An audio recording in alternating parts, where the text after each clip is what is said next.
Every night is the Rangers Journal night.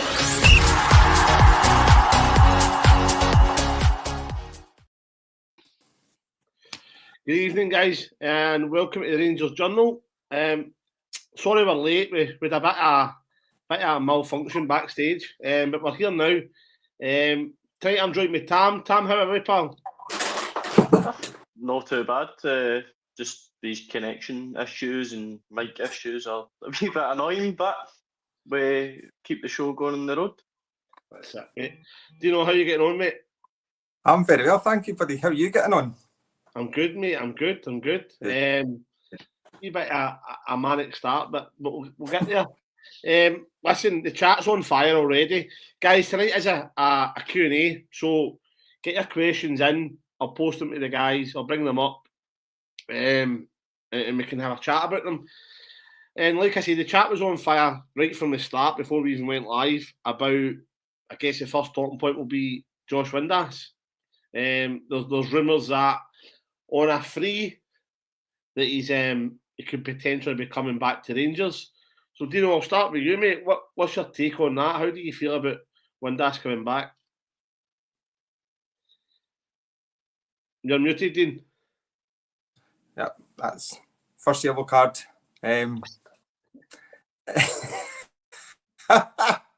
Oh man, give me peace. I don't think it will happen. I think it's a non-starter.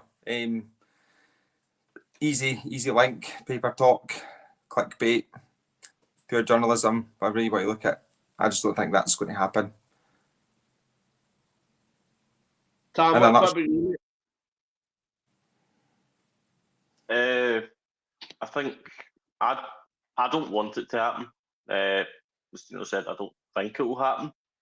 I just think we're better moving on from the past.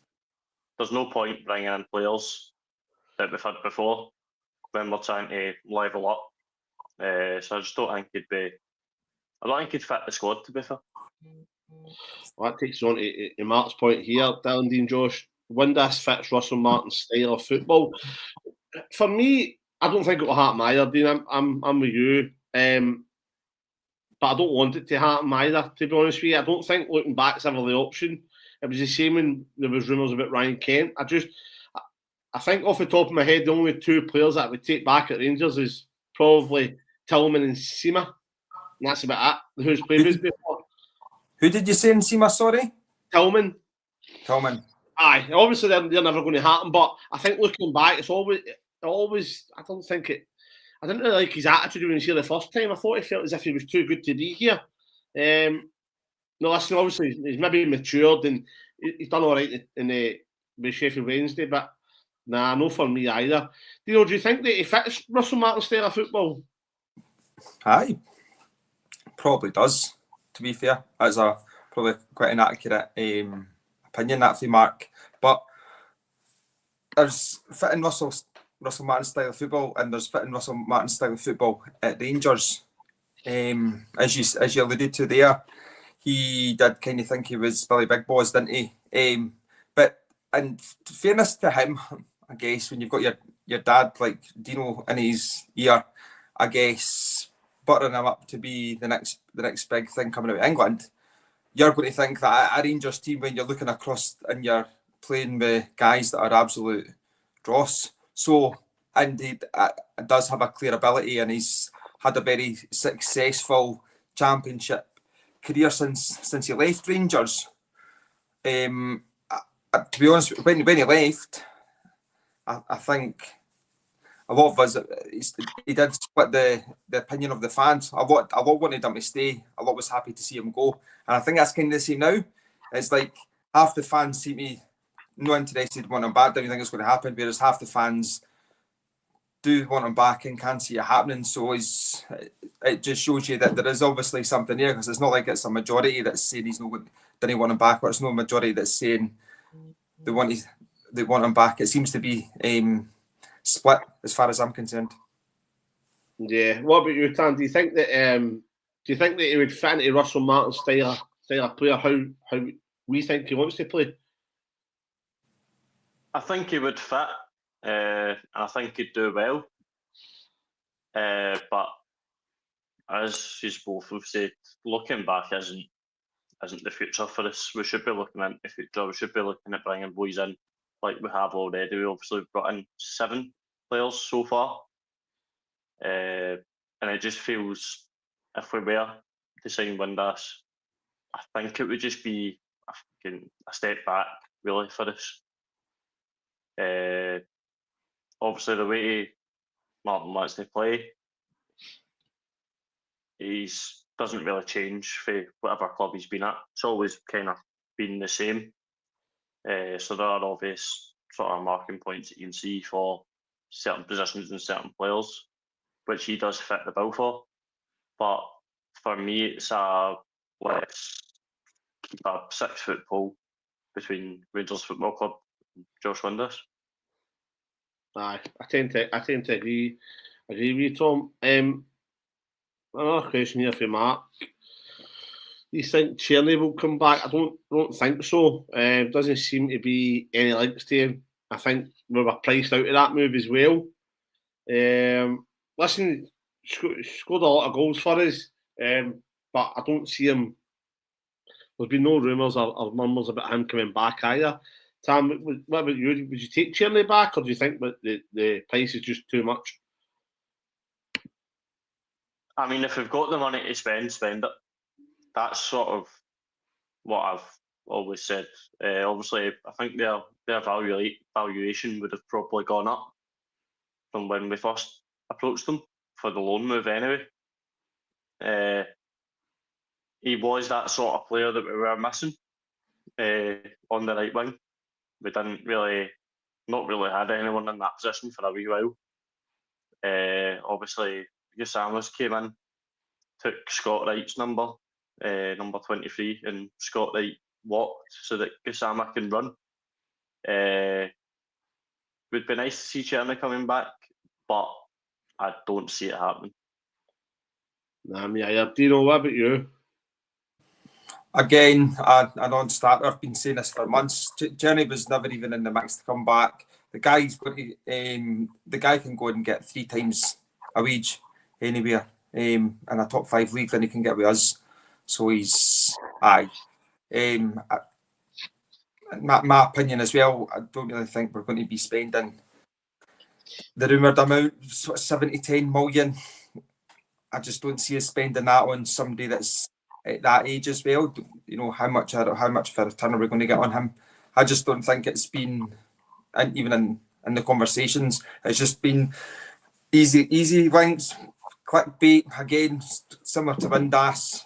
A lot of fans obviously loved and adored him because he was our best player last season by some considerable distance, and by who wouldn't want a player like that in the team, but he's got the capabilities to go into a top 5 league and get a far better wage. Yeah, I agree. I don't think that, especially his age as well, paying that, even though it didn't really show his age, paying that type of money for somebody who's that age is it's not in our transfer plan, as you call it. A question here for Doug. Does Windass do for the rebuild? What about McGregor and Davis, like when they came in 2018? Understand where Doug's going with that point. But for me, it's McGregor and Davis. I think it's different for me. They're a much higher calibre of player than Josh Windass, ever was or will be.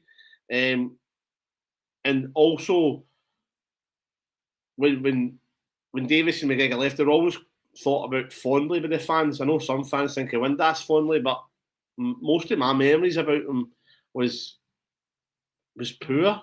Don't know. It was just his attitude, the way he approached things. It didn't seem like the correct character for me at Rangers. I think that's the difference with Doug's question. Tam, I'll come to you. What do you think? Do you think it falls into the McGregor or Davis category? I don't think it does, because he's not the same calibre of player at all. Obviously, in 2018, I was 11, so my sort of realisation about football wasn't that good at that point. But but from what I can remember, obviously did help us get back to where we want to be. Josh Windass wouldn't be that player. I think he'd be a sub at best, to be honest, and wouldn't really. I think he'd come in being, as Dino said earlier, probably like boss. I think he'd come in thinking he's a world beater when in reality he's not. Mitch, how you doing, mate? Okay, I thought Dino couldn't be the only handsome one on here tonight. Oh, what's it? Fly jabs, eh? What you say, mate? I said, what's your fly jabs, eh? No, mate, it's not even a fly jab. I just took it in your chin. You'll be fine. That's what she said. I mean, where do you sit on the Windass? I think I've got a foot in two camps. If you want the glass half full, if you want a corporate bullshit line, I'll say it'd be a wonderful squad option to have, and the world in the garden will be roses and wonderful. But realistically, his time's hard. He's more likely to probably stay down in England than he is to come back up the road, because he will have probably pretty solid options in the Championship, because he's proven himself as a capable, solid Championship level player. So you'd imagine teams in that top half, maybe like kind of I'm looking at the likes of your Blackburns, the likes of maybe your Norwiches needing to beef up their squads a wee bit, your West Broms, teams like that. You'd imagine they would be able to not only give him a decent wage, obviously he wasn't getting a wage at Sheffield Wednesday, but that was a separate issue in its own. If he came up, equally though, if he came up the road and the money was right, I don't think he's one of these players. He wouldn't do any harm being in the team either. That way, like, if you're looking at somebody with a fresh pair of legs to come on against Livingston on a Sunday after a European game during the week, I think he ticks that box without a hassle. Mitch, I understand what you're saying. I don't think Josh Windass is coming up here to play second fiddle to anybody because his mentality. Then that creates a bad apple, and then that starts to rot the rest of your basket. So that's the problem for me. If you were guaranteed for him to go and be a really good professional, look after younger boys, help cut us in the team, then I would all for it. But I don't. I don't see it either, mate. Like, I don't see that happening. The guys that do want him, I think, are just clinging on to the like somebody says in the chat. It's 3 minutes he was good in the game. Another 87 he was poor. I think there's another way to throw it back as well, just to put some perspective on it, and I'll throw it out there and let Dino deal with a grenade after I've chucked it. So I think my question is, if Josh Windass is as good as half our fan base think he is, why did another team not snap him up when he was down at Sheffield Wednesday? Exactly. I mean, I think we've got his agent here in the chat. He's dying for a move back. Roscoe's dying for a move back. So just I'm going to come in on that. I remember when he was at Rangers and he was 24 years old, and so many people commented, journalists, fans, like, he's still young, still there, like, commenting and giving him a bit of benefit of the doubt, and I'm like, are folk absolutely mental? He's 24 years old, he's no young. He's like, he's just going to be in the prime years of his career. And in terms of the sort of the second coming of, I guess, what Davis and McGregor did, you've got to think that those guys were winners with Rangers. And when they first played with Rangers, they were 90-minute players for Rangers. Josh Windass, in any game I can recall watching him play, he never played his full potential for 90 minutes. So I think just on that, you've got to have the respect of what Davis and McGregor both brought to the club. Two leaders as well, which we're obviously lacking at this moment in time. Hopefully Martin has a few diamonds in the mud in that respect, but I can't see Josh Windass coming in and being a leader in that dressing room. That's kind of where I'm at with that as well. And like Mitch said, if he was half decent, he wouldn't be leaving Sheffield Wednesday on a free at 31 years old. Yeah, I agree. I completely agree. We'll move on to Lindas, and hopefully Rangers do too. But I'm going to come to, sorry, Dino. I'm going to come to, sorry, Paul, I didn't get your question earlier, pal. If you post it again, I'll get it up. I'm going to come to So the first time we've had that problem, is it? No, it's not. The rumoured injury that we have with Asgard. Mitch, take us away. I think it is what it is. I don't know enough about what the injury is. I missed the heart and hand update earlier on. I don't know if it's just a wee knock, niggle, or anything. But I know we had, as usual, the mental instability portion of the fan base yesterday, given it. He left the pitch on moon boots and he was airlifted to a hospital to get his 4 legs chopped off and he grew another arm. Like, I guess one of these, we'll know more what we need. We'll know what we need to know when we need to know it. And I think what's been quite positive since Russell Martin's come in is he's been pretty transparent with fans at press conferences of the question is here, the answer is this, and then we move on from the question. And I think until we hear it either from the gaffer's mouth or somebody else at the club's mouth, I'm not going to speculate as to how bad the injury is. But as far as I know, we would probably, he's missing the first game for certain, isn't he? I think so. Yeah, I think we don't know. They don't know the extent of the injury. I think he's going for a scan or something, but it isn't as bad as he first feared. That's what I've heard. Tam, I'll come to you, pal. What do you make of it? Do you think it's bad luck? Do you think it's been maybe working too hard in pre-season, or? Well, sorry, I think it was an impact injury. So I think it was a tackle or something, a bad tackle. So it was an impact injury. But yesterday I was told it was utter made up when I suggested in the chat that he was injured. So I've not really looked into it much, to be honest. If he is injured, we deal with it. We've had our injury woes over the last couple of years, so we will be able to deal with it. Dino, I'll come to you, mate. What do you think? Yeah.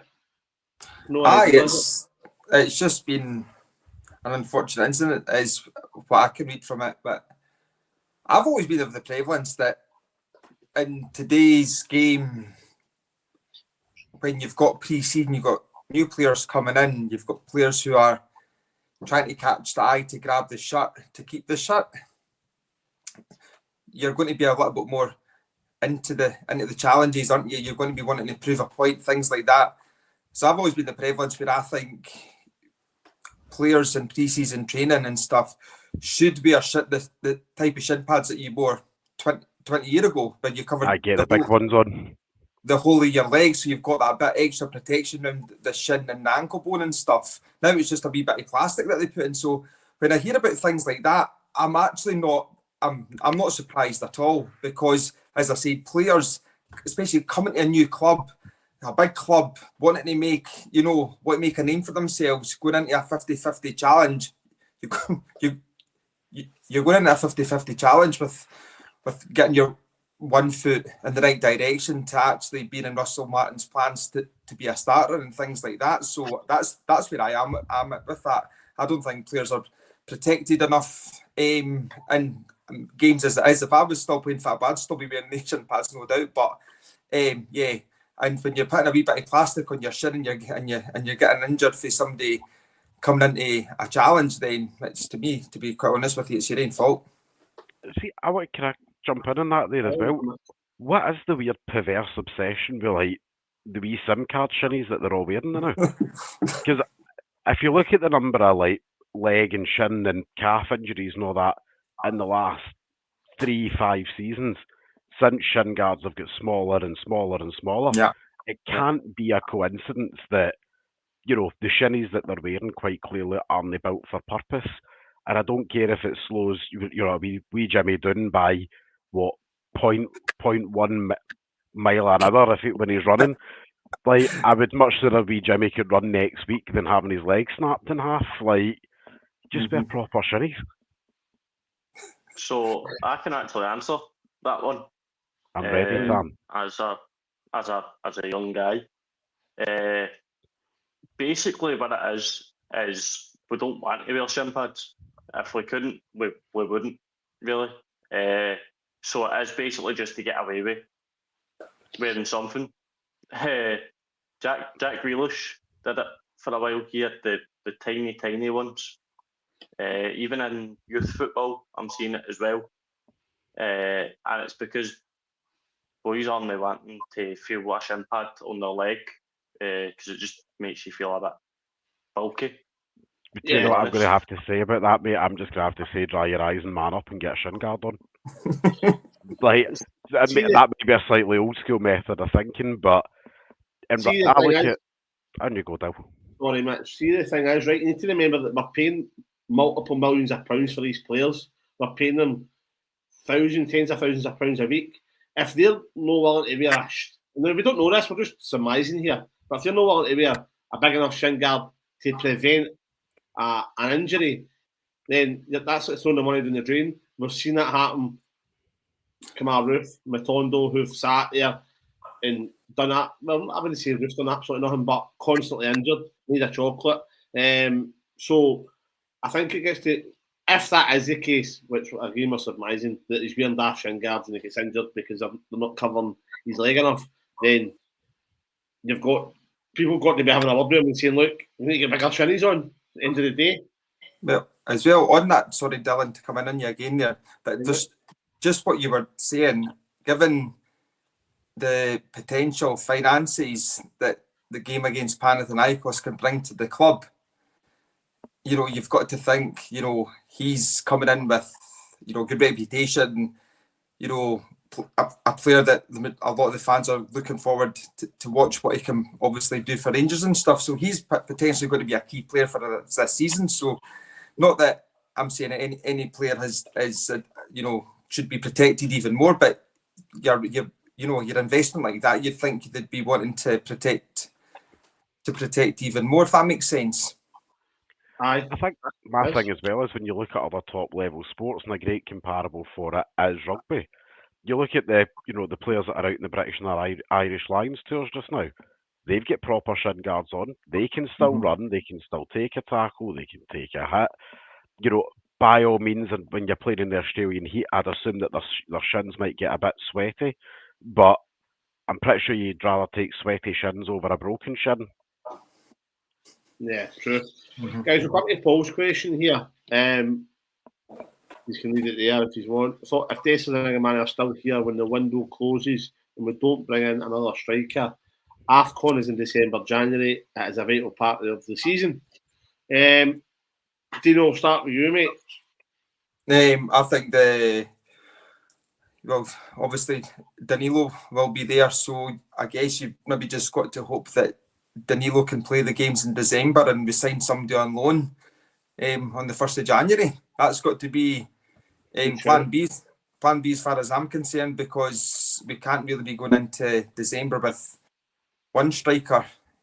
Probably shouldn't be going into December with two strikers, but I can't see the likelihood of us being able to get two strikers in on loan in January. And I mean, to be honest, there's the young striker that's just left the club that you could have maybe promoted through the now the defunct B team. I think what was his name again? The boy that left. The boy that the English boy. Aye, that's the one. Thank you. I forgot his name there. Do you know what I mean? If he was still there, he could have been a player that could have played in some of those games. But I hope that's not going to be the case, and either of them are away. We do have a replacement in that's not African. I'd just like to call Mitch out, like the comments have been doing. Rugby players don't wear shin guards, mate. Can safely assure you, somebody who used to play a good level, yes, we do. Especially when you're in the forward lineups, because you don't want to be getting rugby studs or raked down your shins. By all means, if you'd like to experience that, call me and we can arrange that. Might need to. Let's keep it about football, boys, eh? Talk about rugby. Who watches that? Gum. I know it's like Mitchell, playing with your heat, mate. I know, to be fair, I know, it's getting there. Hey, Arnold. Mitchell, come to you, mate. What do you think about Dessers and Igaman? Do we need to cash in on them? Do we keep them? Sensible head on, and me and Dean have butted heads on this issue about a million times Doesn't already. exist, mate. That doesn't exist. Like, Sensible. I think, in all honesty, I think cash in on Iggy, because in all honesty, he's got the higher player value out of the two. You know, we know that we're talking, you know, fees of 15, 20 million pound if we believe it's coming out of the press and that. Dessers, I think there's an element of better the devil you know, because we know what he's going to do. He's going to frustrate the life out of Dino, so he gets a similar haircut to you by the end of the season. But equally, we also know that for the last 2 seasons, it's a striker who's scored over 20 goals a season for the last 2 seasons. But I preface that by Dessers shouldn't be the starting striker. It should be somebody else who is brought in from the money raised from selling Igamani. And I think that would probably be the Tudgman links have went a bit quiet, so who knows where that's at the moment. But I would like to see a starting striker because I still think there's question marks on Danilo's durability at the moment. And it's how's he going to fare when you're playing Kelly away on a minging Wednesday night in the middle of the winter? You know, no disrespect to him, because I know a couple of those injuries have been freak injuries. You know what I mean? Fractured eye socket, you can't really account for that. The shoulder injury was kind of weird to see it happening in like 4K in front of you, where you're like, it didn't look like anything happened, but at the same token, quite clearly something did happen. But I think with Igamani, you would probably want to sell him purely on a cash value perspective, because you can bring in a striker who's maybe 23, 24, but a bit more finished with the money that we can raise by selling him. And I think Dessers, he's got 2 years left in his contract, I think. Yeah. He's still going to be worth the same in January as he is this summer. Yeah. No, I agree, Mitch, to be fair. It doesn't often happen. Tam, Know, mate, I'm just checking for one of those flying pigs outside. Tam, I'll come to you, pal. What do you think that the question was, obviously with AFCON coming up in December and January, is it a risk to keep Dessers and Igaman? What do you think of it? I don't know if it's so much of a risk. Would obviously be nice to get somebody else in. I don't trust Danilo as far as I can throw him, and by these arms, not very far. But obviously, Danilo's very, very injury prone. But the thing is, with AFCON coming up, we don't know if Igaman and Dessers will get called up. It's not a guarantee. That's true. But it would be good to definitely get somebody in. But the club will know this as well, because the club knows that, and if they don't, then there's something severely wrong. But the club knows that AFCON's going to happen this year. So it's just preventing ourselves getting into a sticky situation. They know about, obviously, Daniel's injury record. Zach Lovelace could have been a good option, but obviously we've let him go. That Turgeman boy as well, he probably would have been good. Obviously, the links have died down a little bit. But we just need to wait and see. I don't think there's any need for massive speculation just now, because at the end of the day, they might not even get called up, and we could all be worrying about nothing. Yeah, listen, you're probably right there, mate. Maybe we're thinking too far ahead. They could get injured, they could be sold, you know what I mean? Anything could happen. You know, come to you for Doug's question here, mate.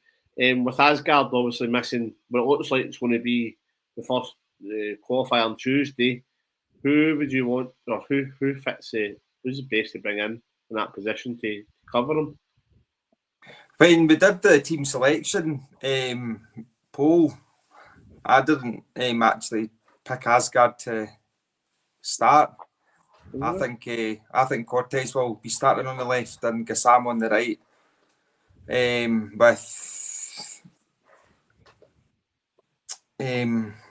What's the English guy called again? Rothwell Rothwell, yeah. Dio and Nico. Raska. That's so. That you were for me, sweating that's thinking about that there, Dino.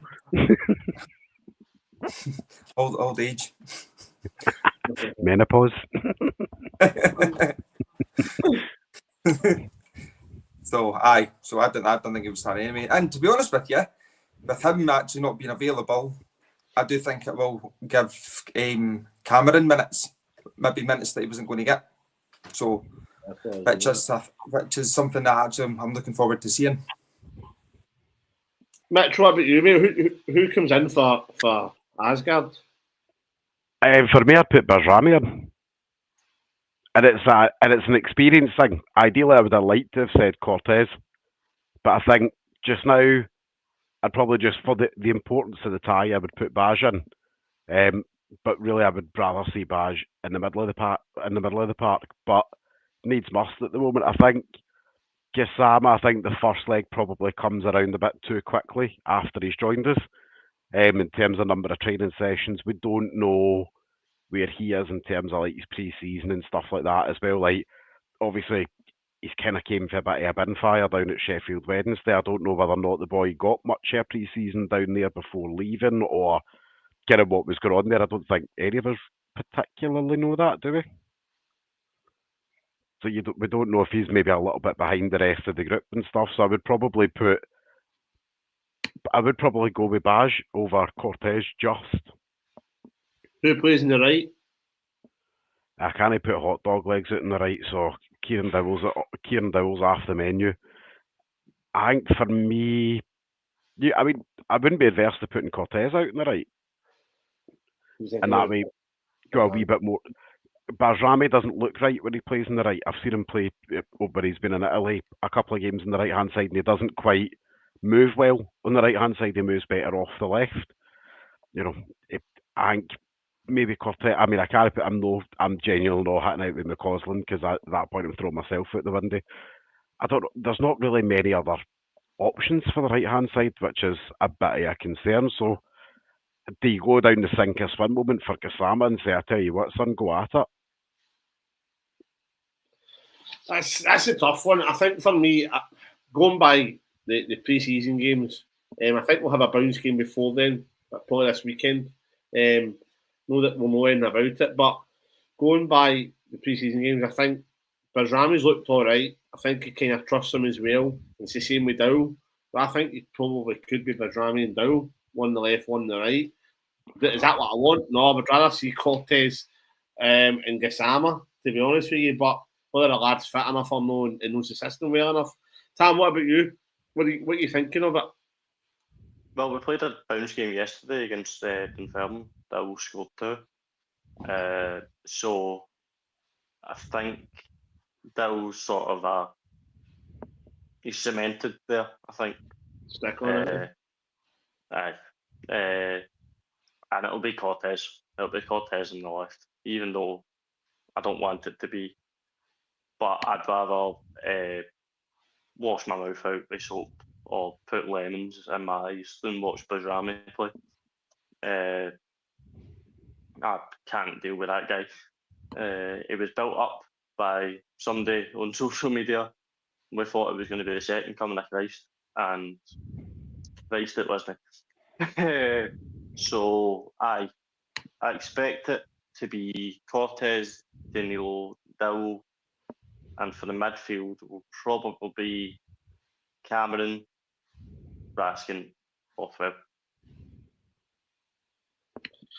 Just a quick one here. Are we forgetting about Curtis? And listen, I'm probably a massive fan of Finlay Curtis.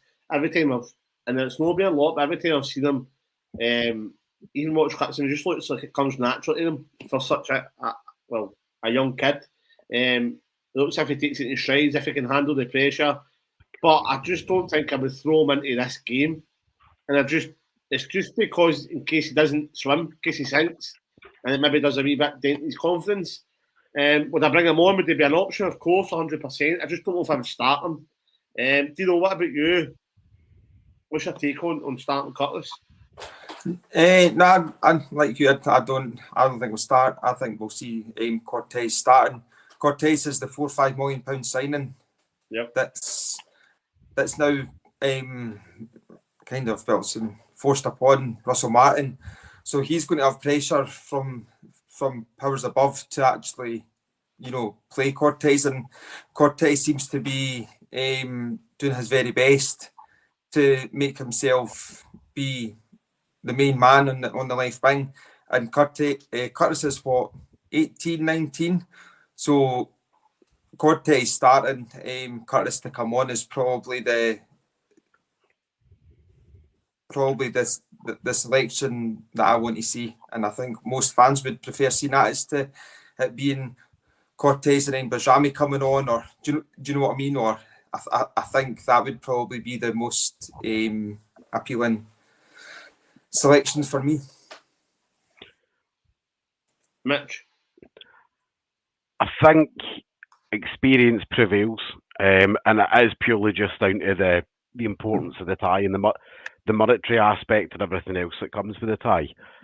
I do think, and I'm like you, Dylan, I'm a huge champion of the youngsters getting a chance in the team.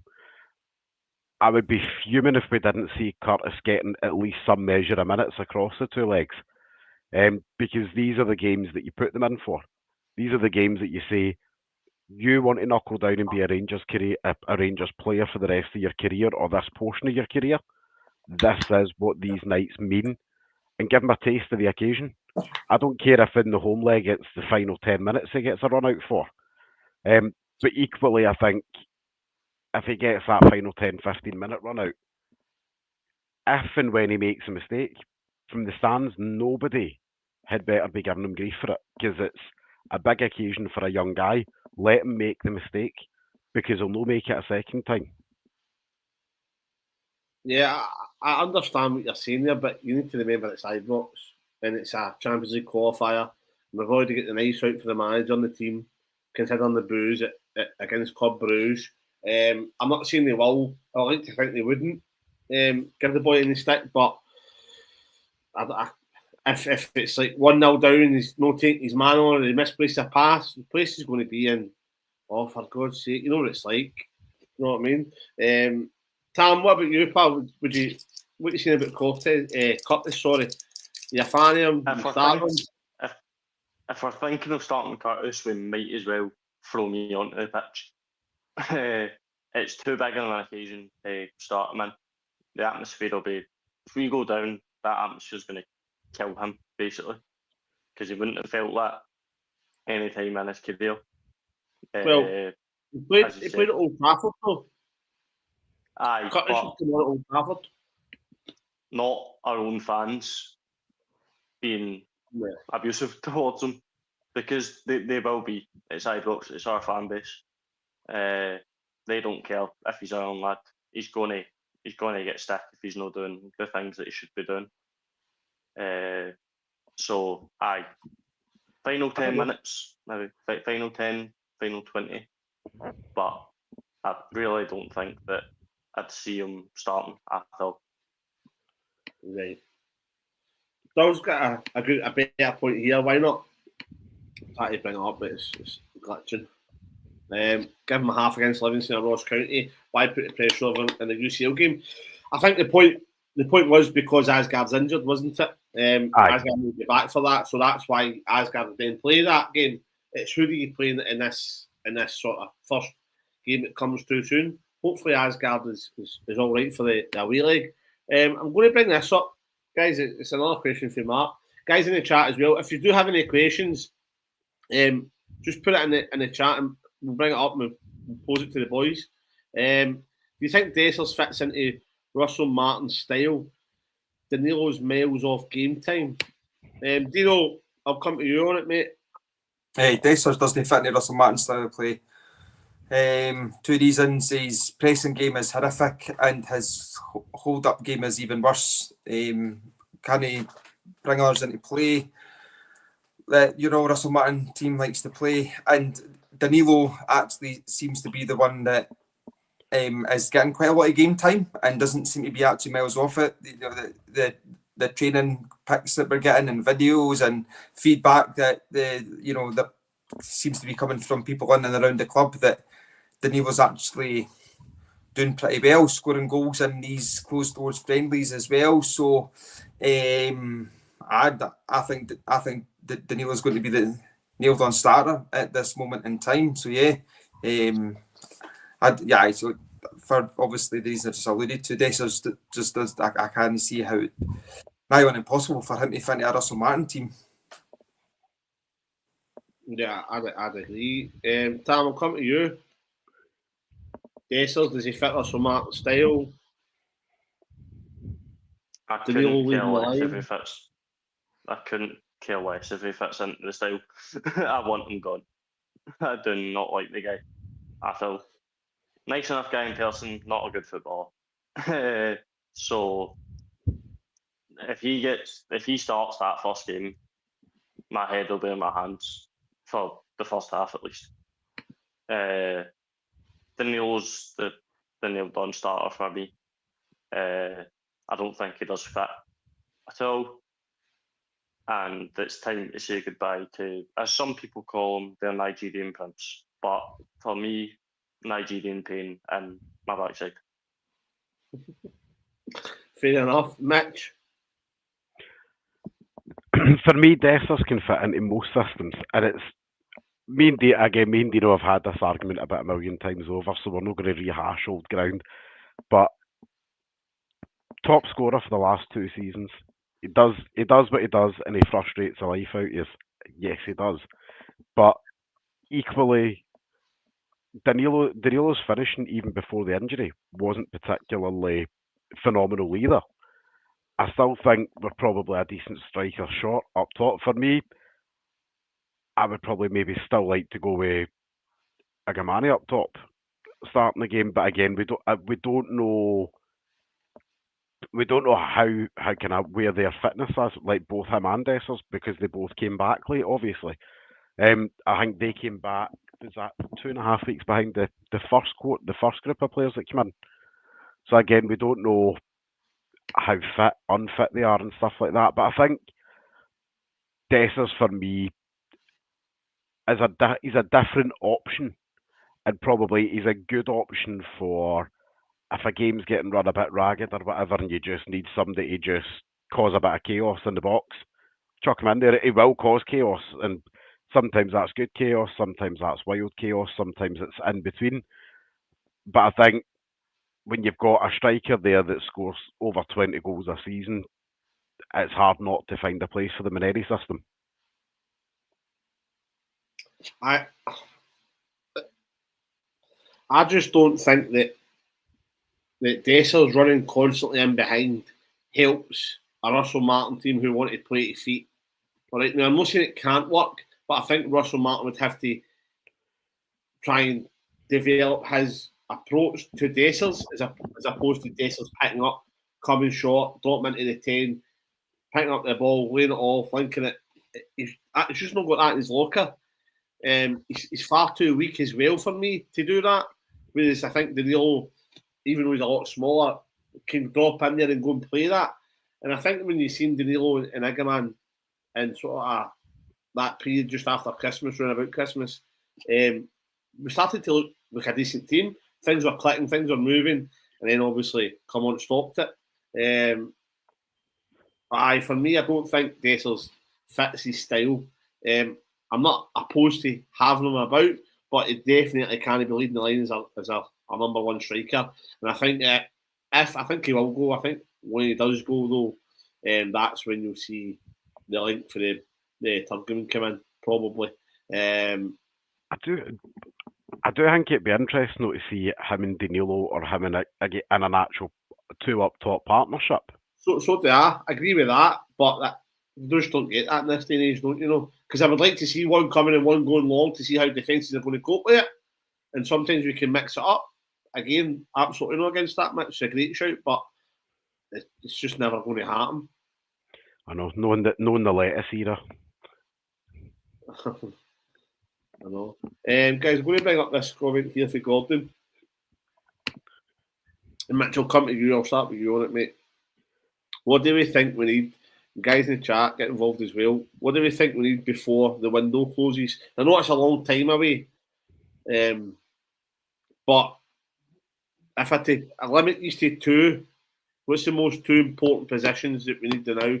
Is it another winger and a striker? Is it a centre mid? Is it a goalie? I'll come to you, Mitch. Keeper and a right winger. Keeper and the right winger. And is that starting though? Starting keeper and a starting right winger.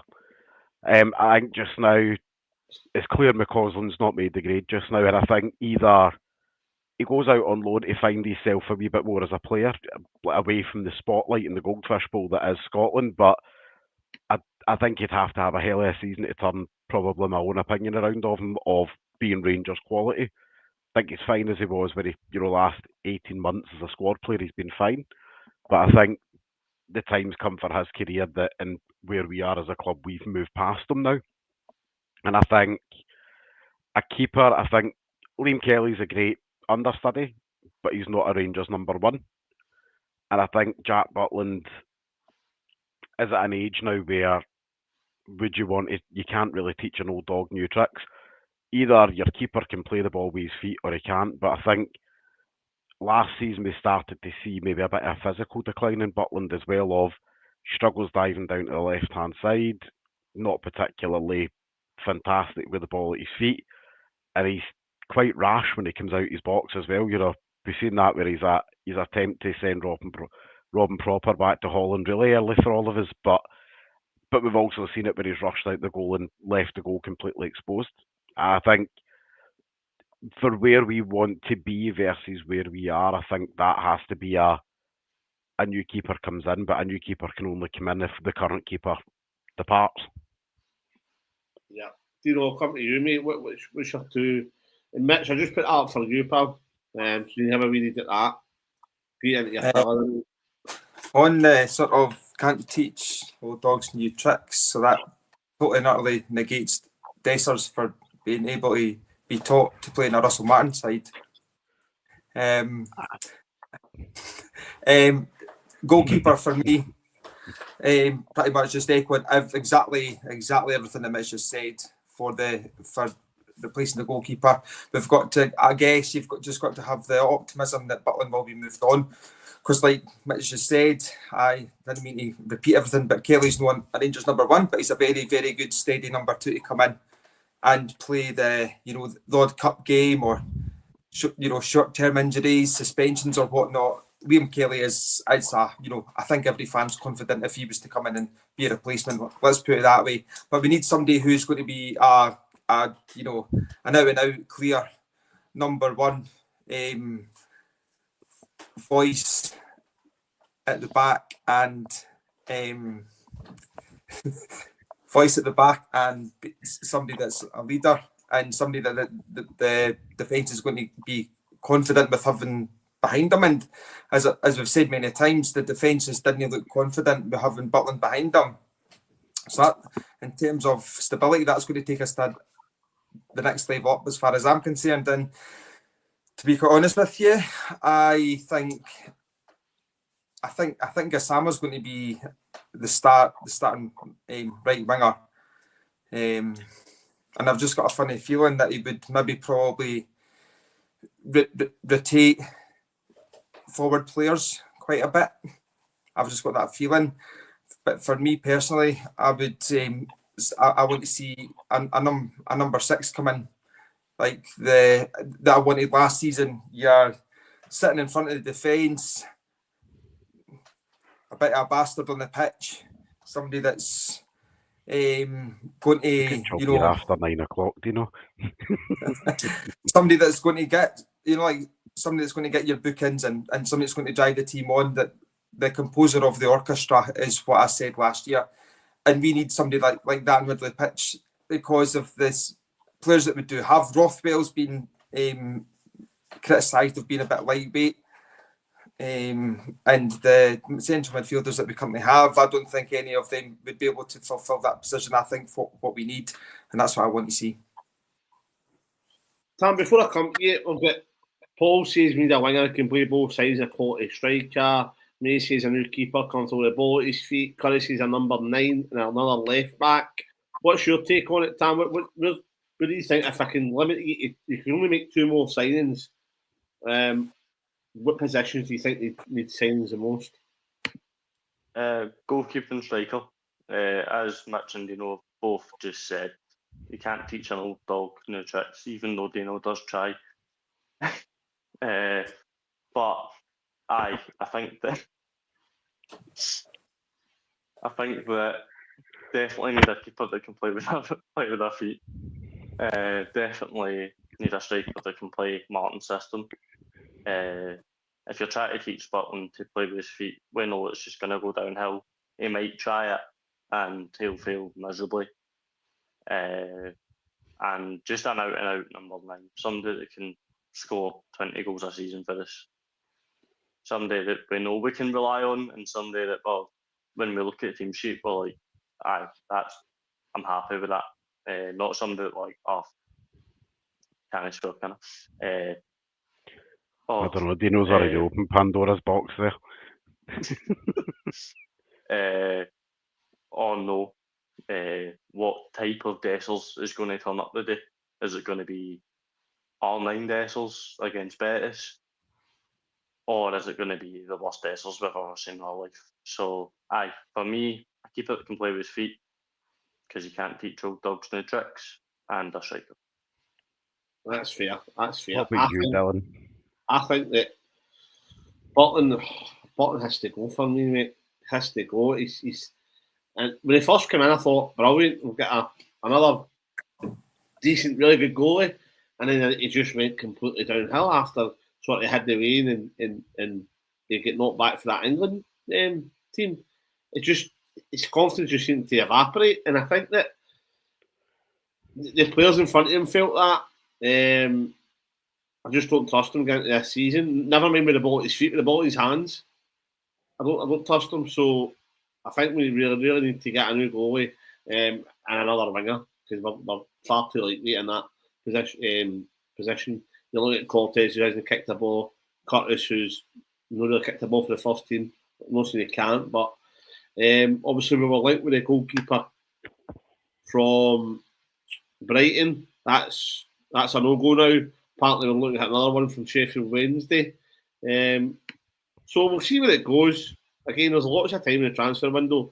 Ideally, you would like to win as soon as though. But we'll finish on this. And I don't want to be a Debbie Downer, but what is the ramifications, right, if we don't get past Panathinaikos? Is it a big deal? Is it end of the season type stuff? Does people want Martin out?